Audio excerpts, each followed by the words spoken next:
Amazonas 1, Guarani também 1, resultado que não ajuda ninguém. As duas equipes seguem ali numa situação periclitante. O Guarani é o lanterna da competição nesse momento, com o resultado chegou a 8 pontos. E o Amazonas vai a 21 ali, apenas 2 à frente, aliás, 3 à frente do Botafogo de Ribeirão, que é a primeira equipe na zona de rebaixamento. Situação ruim das duas equipes. O Amazonas vislumbrava aí uma vitória contra o Lanterna para se distanciar da zona de rebaixamento, mas segue ali numa margem pequena, Cássio Ângelo, e com uma atuação que levanta aí preocupações para o torcedor da Onça.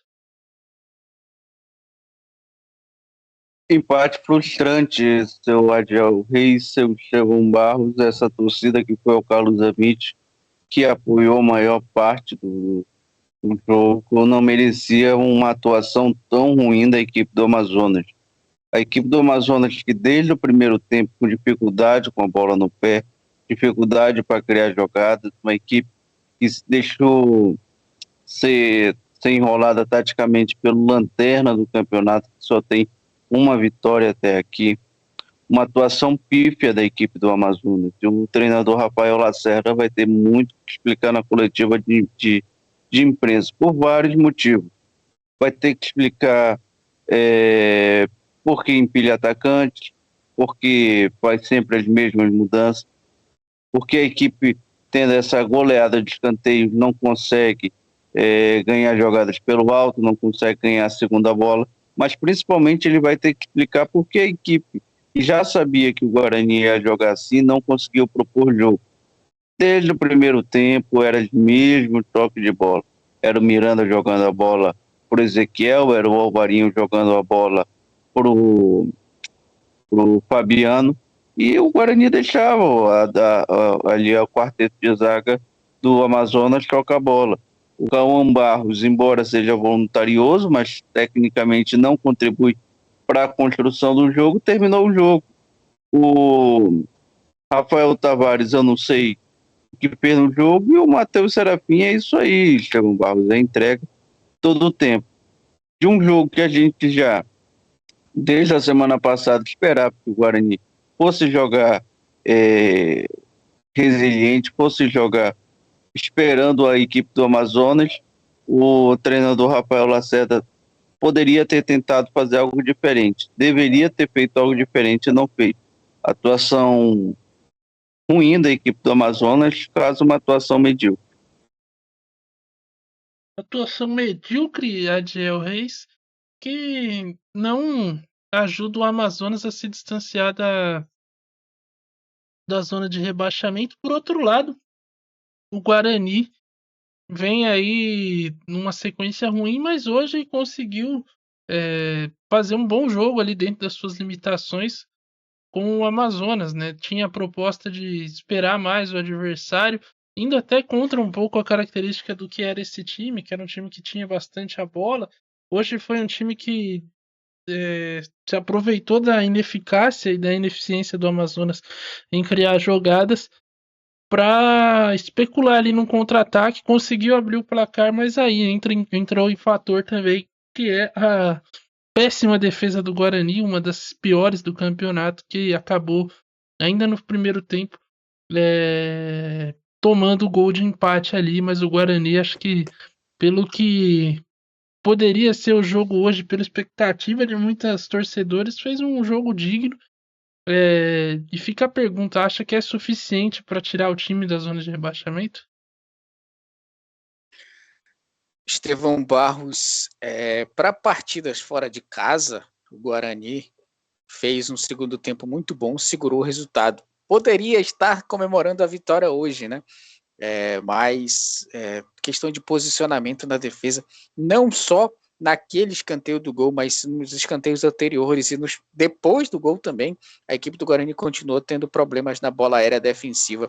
Esse é um detalhe que tem que ser ajustado pelo treinador Pintado. Agora vamos observar o seguinte: a equipe finalizou 2 vezes no segundo tempo, tá? E o Amazonas 12, praticamente ali 10%, enfim, das finalizações. O detalhe, de verdade mesmo, é que as finalizações do Guarani elas ainda foram mais perigosas que da equipe do Amazonas, tá?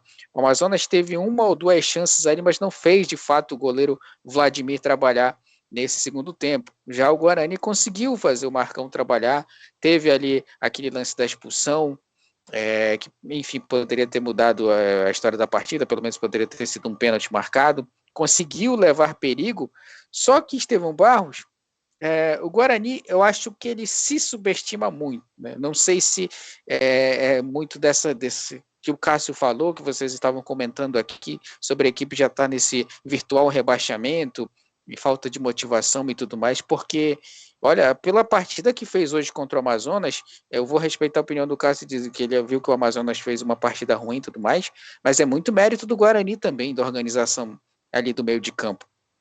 Se o Amazonas não teve condições de conduzir a bola no meio de campo, eu preciso falar aqui. Seu Ayrton, Luan Dias, eles pegavam na bola, eles tabelavam, partiu para cima. O Caio Dantas, com as limitações físicas e tudo mais, voltava para ajudar. E o gol do Guarani surgiu de um contra-ataque em que o Caio Dantas estava no círculo central. Ele carregou e conduziu a bola. Depois ele abriu ali para o Luan Dias e o passe chegou até o Ayrton. Então, o Guarani tem possibilidade sim de chegar ao ataque, de chegar com qualidade no ataque e com condições de finalização. Peca, tudo bem, ele peca muito nas questões dos cruzamentos, não consegue gerar jogadas de linha de fundo, parte muito para finalização de fora da área, que é uma coisa que é muito incerta no futebol. Apesar de ser, você precisa arriscar, é um pouco querer demais que os gols surjam muito de finalizações de longa distância. Eu preciso criar mais situações dentro da área. Mas o Guarani tem opções para isso.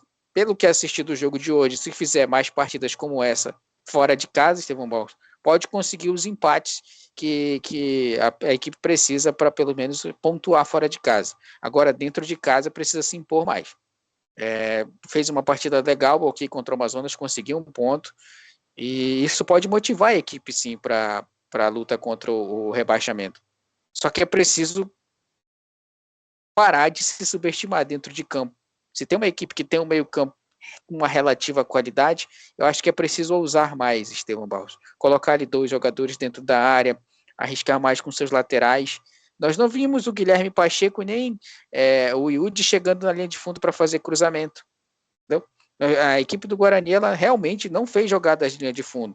Ela ficou à mercê do Ayrton, às vezes o Lucas Adel ou o Matheus Bueno caindo pelas pontas, Luan Dias na velocidade, e o Caio Dantas, que é um centroavante alto, ele não teve essa opção de brigar pela bola aérea. Era muito lançamento direto da defesa para o ataque. Isso, por centroavante, é muito cansativo. Então, preciso proporcionar para esses jogadores possibilidade de novas jogadas. É isso que eu estou querendo dizer. Eu acho que o Pintado pode querer exigir mais desses jogadores, porque senão fica nesse conformismo de virtual rebaixamento, e aí a equipe realmente vai ser rebaixada de verdade por causa desse comodismo. Eu acho que precisa arriscar um pouco mais se quiser realmente livrar o Guarani dessa situação. Por hoje, uma partida conseguiu um ponto e está excelente. Para quem a expectativa era de uma goleada, conseguir um ponto contra um adversário em teoria direto no rebaixamento, eu acho que foi excelente.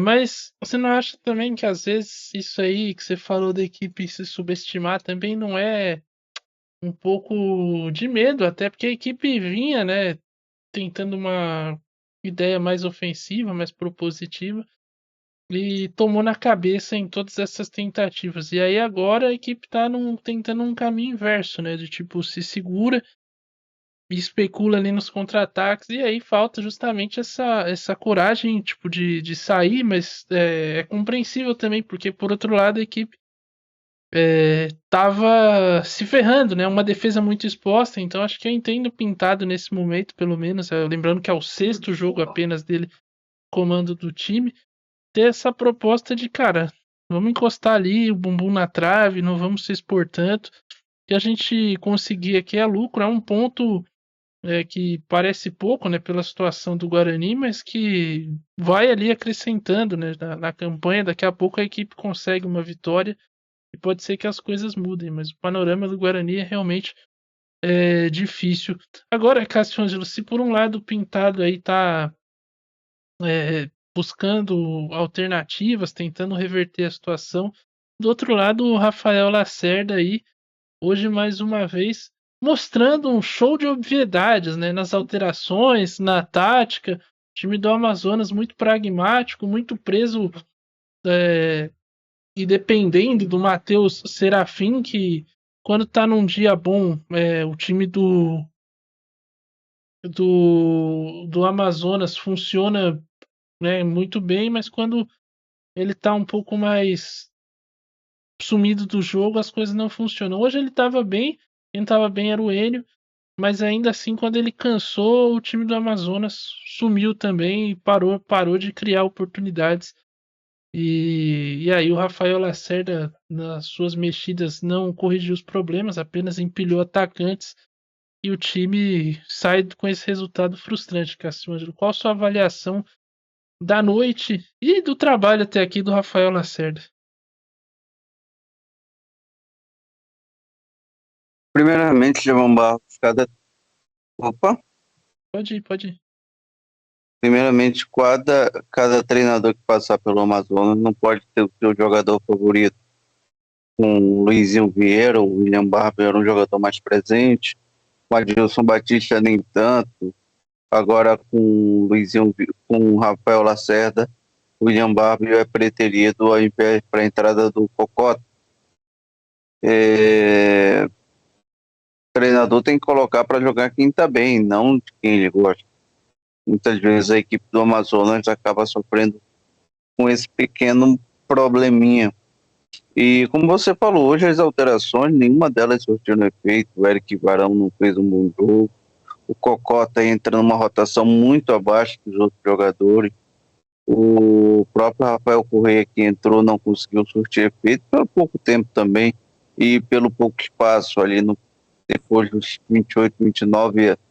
O Guarani protegeu muito bem a sua defesa, sabia fazer a famosa falta técnica para parar os ataques da equipe do Amazonas, conseguiu marcar muito bem o Sassá mano a mano, que teve até uma oportunidade ali, mas jogou por cima do travessão.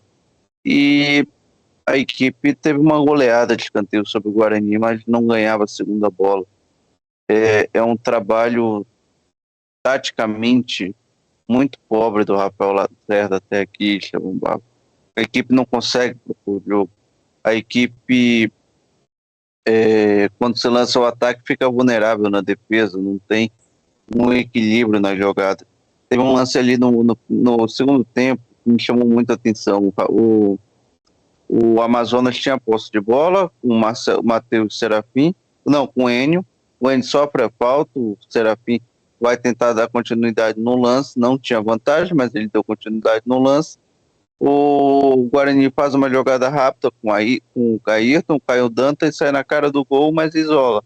Então, Chão Barros, é falta de trabalho do dia a dia, é buscar o equilíbrio na equipe do Amazonas e buscar também algumas inovações táticas. Essa formação deu certo num jogo, Enio e Matheus Serafim jogando junto, mais o Tavares, deu.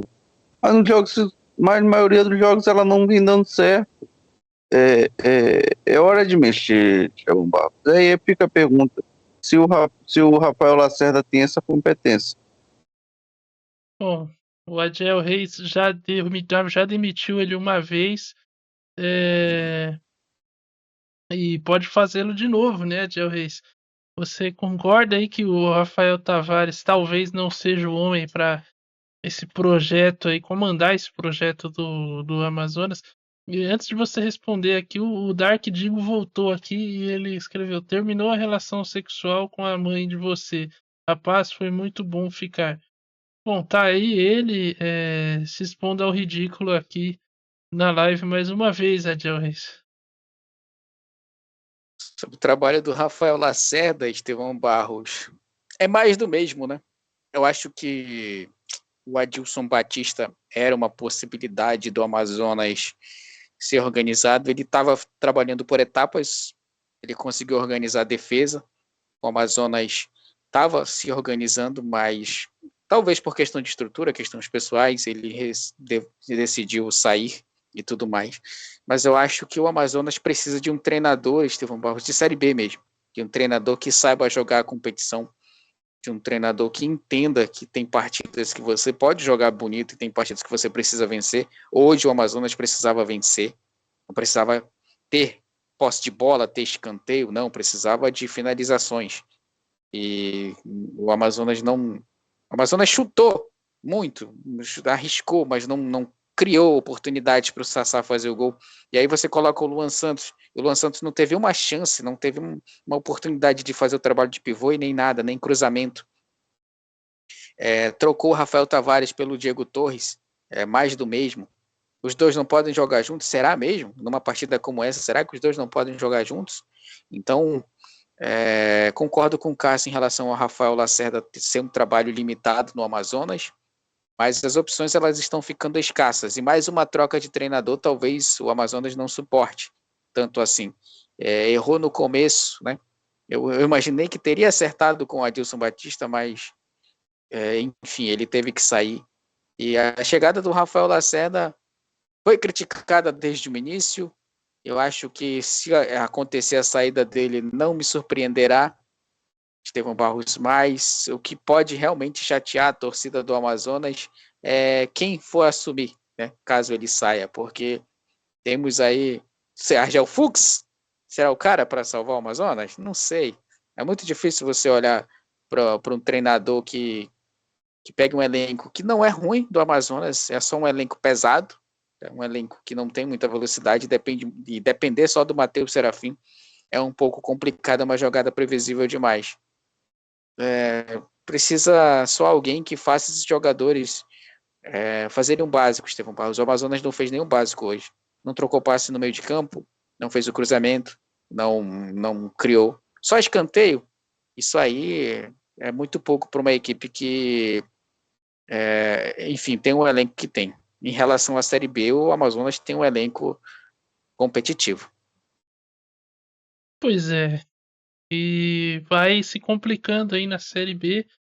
O primeiro turno tá chegando ao fim, faltam apenas 2 rodadas aí para se encerrar e começa a entrar na fase crítica do campeonato. A partir de agora não pode mais vacilar, porque faltarão poucos jogos aí e a situação do Amazonas não é tão confortável assim. Veremos o que a equipe apronta na próxima rodada.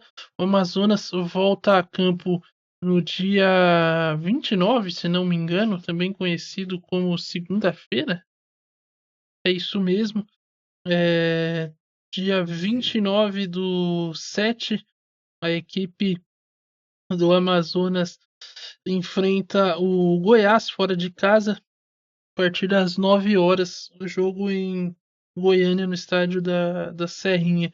E o Guarani volta a campo no domingo, dia 28, às 4 da tarde. O Bugre encara o Brusque em casa, tentar vencer aí o Brusque, que acabou de vencer o Real Madrid do Norte.